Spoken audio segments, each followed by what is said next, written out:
कल एक क्वेश्चन दिया था लास्ट में, उसका मैंने सॉल्यूशन तो सेंड कर दिया था, लेकिन बच्चों को समझ में नहीं आया उसमें क्या दिक्कत है। एक्चुअल में क्या है ना, ये प्रॉब्लम यहाँ से शुरू हो जाती है। 2x plus 2y, 4x plus 4y, 6x plus 6y। क्या हो रहा है यहाँ पे, इनके ना कोफिशिएंट्स प्रोपोर्शनल है, तो यही दिक्कत करेगा सबसे बड़ी। अब हमने क्या किया, पहले ना इनका डिटरमिनेंट वो बना ली, मैट्रिक्स बना ली, matrix equation, coefficient matrix, variable matrix, constant matrix, ax equal to B, determinant A निकाला, 0 आ गया।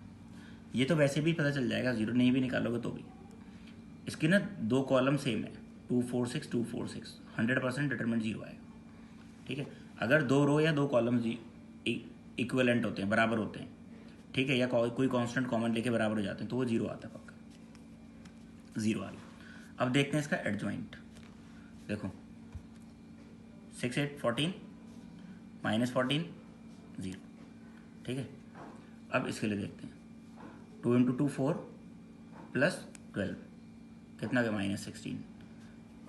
अब इसके लिए तो कितना जाएगा, 4 एंड 12 16, और ये वाली वैल्यू। इस तरह से ये हमारे पास एडजॉइंट ए आ गया।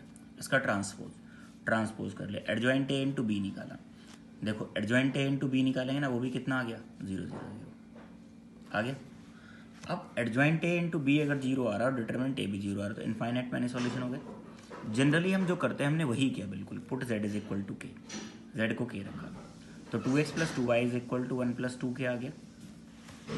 ये इक्वेशन थी ना पहली, 2x plus 2y minus 2z is equal to 1, तो इसमें z को k रख दो, तो 2x plus 2y is equal to 1 plus 2k।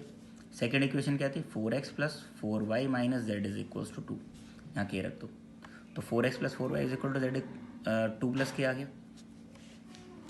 अब इसमें एक मैट्रिक्स इक्वेशन बनाओ, 2 2 4 4 x y और कांस्टेंट ये, इसमें भी डिटरमिनेंट 0 आ गया।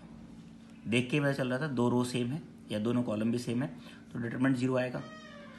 अगर ऐसा आ गया तो तुम्हें क्या करना पड़ेगा, क्योंकि z को k रखने पे 0 आ रहा था ना, तो तुम्हें आगे करने की जरूरत नहीं है, क्योंकि एडजॉइंट ए इंटू बी भी क्या आएगा, कुछ एब्सर्ड सी वैल्यू बन जाएगी।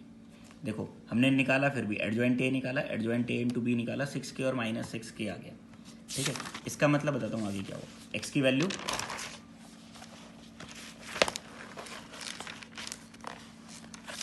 देखो, ये कंडीशन कुछ ऐसे आ गई, this condition arises which gives no confirm result.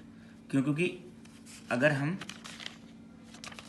x की वैल्यू दें, एडजॉइंट ए इंटू बी की वैल्यू देखें,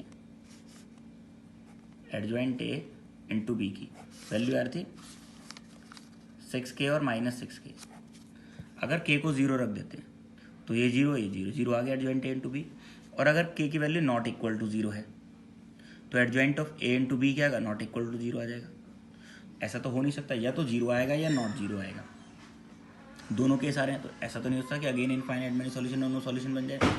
तो हमें क्या करना पड़ेगा, चेंज करना पड़ेगा। हमने z को k माना था ना, z को हटा दो,